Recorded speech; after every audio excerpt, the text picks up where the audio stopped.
Imagine that we want to study a system, and the Hamiltonian for that system would just be h. Now, this system is one that is not solvable exactly, but it turns out that there is a part of this Hamiltonian, and I'll call that h0, that is solvable exactly, and that part is actually not too far different from the one that we're really interested in. Now, we might add to that part another piece that makes this Hamiltonian whole. And this piece would be small compared to this piece. So, in other words, this piece really is a very good representation of the Hamiltonian we want to solve. So what that implies is that the solutions of this first piece, h0, will actually be pretty close to the solutions for the full Hamiltonian, but maybe not exactly that. So we do need to add this other little bit to it in order to get solutions that really are representative of the system. So this is the basis for this perturbation theory approach that we're going to take to finding answers. Now, one way we can do this is we can set this up so that we add sort of a scaling parameter here, where lambda can be varied from 0 to 1. Now, what does that do for us? Well, you can imagine when lambda is equal to 0, we have an exactly solvable Hamiltonian, and that's what the solutions are to the eigenfunctions and eigenvalues. As we turn lambda on and eventually get it up to 1, we gradually transform this 0th order Hamiltonian into the full Hamiltonian that we're really interested in.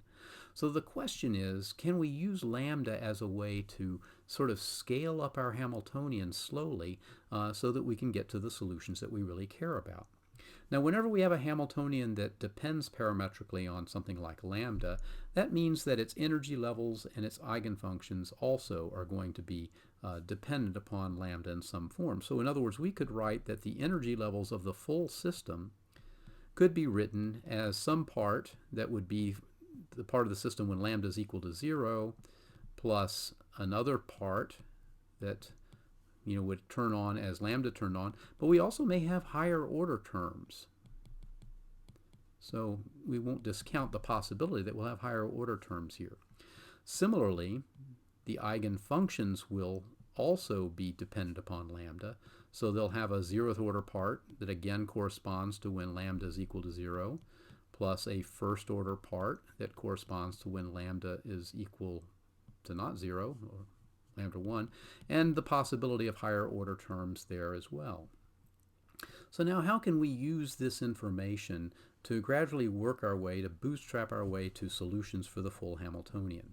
Okay, what we're going to be interested in is exploring the eigenvalue equation that basically links the full eigenstates and eigenvalues of the Hamiltonian that we're interested in the first place. All right, so how we would do this is we would take this expression and use this expression here for h and use this expression here for psi. So in other words, I would have h0 plus lambda h1.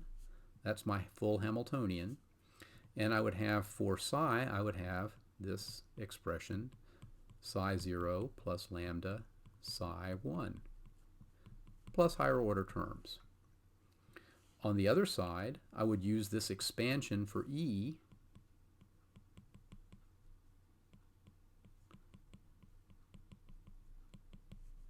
and there will be higher order terms, and I'll use this same expansion for psi. So I'll have psi n0 plus lambda psi n1 and so forth. All right, so now the whole idea behind perturbation theory is we're going to gather together the terms that don't depend on lambda at all, okay, and that's pretty easy to do. If I just take this term operating on this, that involves no lambda.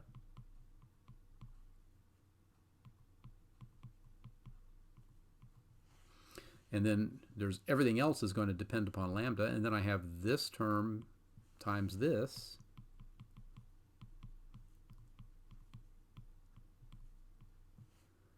Well, this is actually an equation that we could have almost predicted from the start.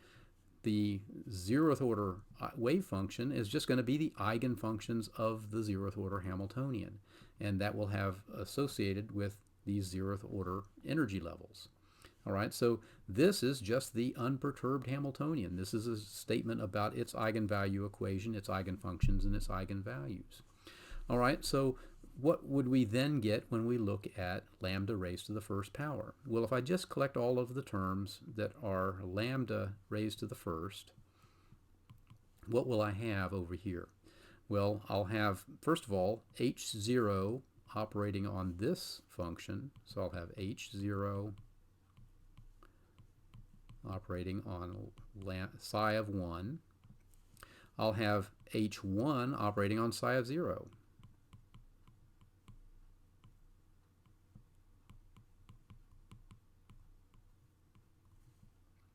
All right, that's all I'll have because everything else will have a higher order in lambda. I'll have lambda, when I take this term times this term, I'll have lambda squared. So that'll be a higher order term. Okay, on the other side, I'll end up with a term that involves these two quantities. So I'll have en0 times psi n1, and I'll have a term that involves these two, en1 times psi n0. And that's all I'll have. So I'll have this as the fundamental expression that I need to figure out in order to learn about the first order corrections due to perturbation theory. Now, there's a couple of things that I need to do to sort of prep this. Okay, one of these is I need a way to express my first order corrections to the wave function.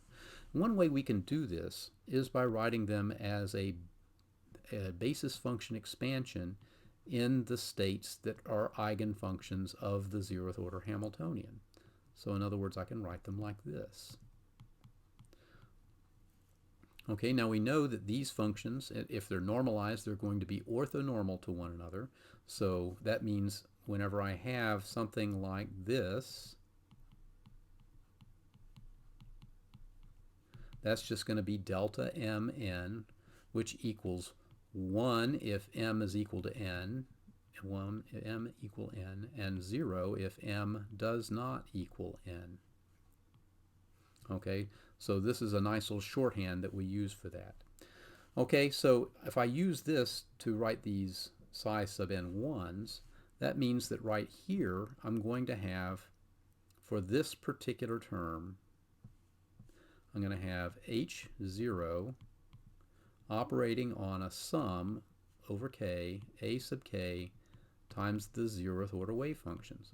Well, I know how to do that operation. I know how to operate the zeroth order Hamiltonian on its own eigenstates.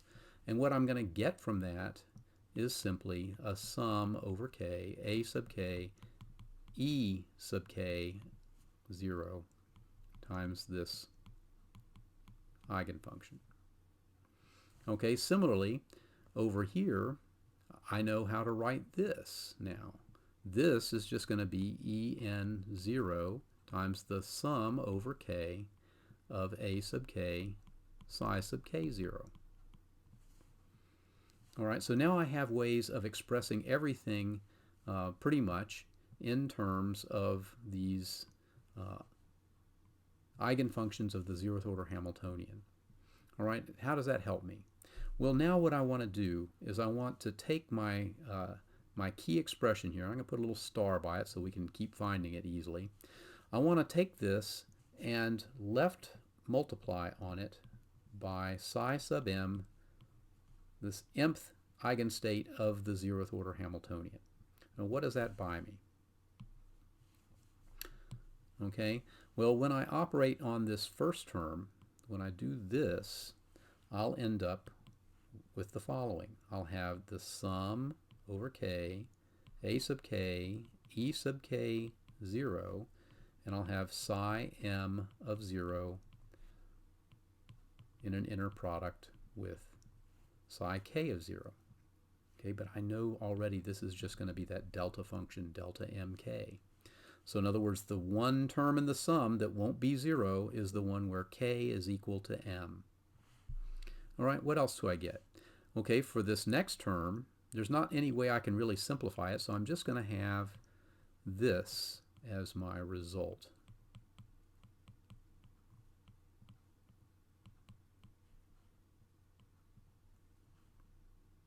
Okay, when I go over to the other side of the equal sign, again I have a sum here, so I'm going to have E sub n 0 times the sum over k, a sub k, and again I'm going to have this inner product m and k, so this is just delta mk again. And then for the last term here, I'm just going to have the first order correction to the energy times the inner product of m0 n0, okay, or delta mn. All right, so what does this help me do? All right, you'll notice that now this term, I'm picking out only one member of the sum. So I'm going to write this in a special color so that we can designate that one thing. We're going to pick out one member of the sum, and that's going to be the mth member of the sum. Okay, and that's the term when this is equal to 1. All the other terms are going to be 0 in that sum. Okay, here I still have psi m0 h1 psi n0. Over here, again, I'm going to pick out only the term where k is equal to m. Since this is 1 or 0, the only thing that comes out of this sum is that value, so it'll be a sub m e sub n 0. And then I'll have the first order correction delta mn. Okay, now we're at a point where we can actually make something out of this equation. Since this term vanishes when m is not equal to n, let's set m equal to n. Okay, when we do that, this first term is going to be a sub n e sub n 0.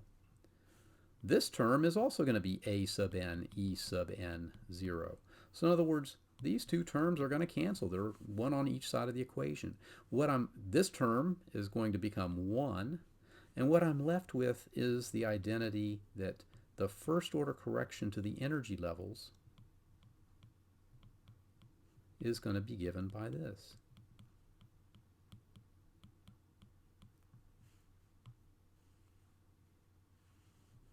So this is in fact the result for the first order perturbation theory. This is the first order correction to the energy levels. Now you should be mindful that this is not the energy level itself. In fact, the energy level itself is,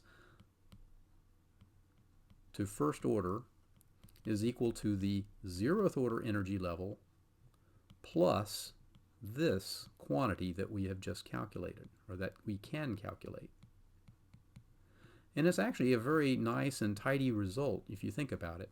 All right, all we're saying is that the way we would figure out what the new energy level should be is if we take the eigenfunction that we think is a pretty good approximation to the eigenfunction for the full Hamiltonian and simply figure out what is the expectation value of that extra piece, that perturbation piece that was added to the Hamiltonian.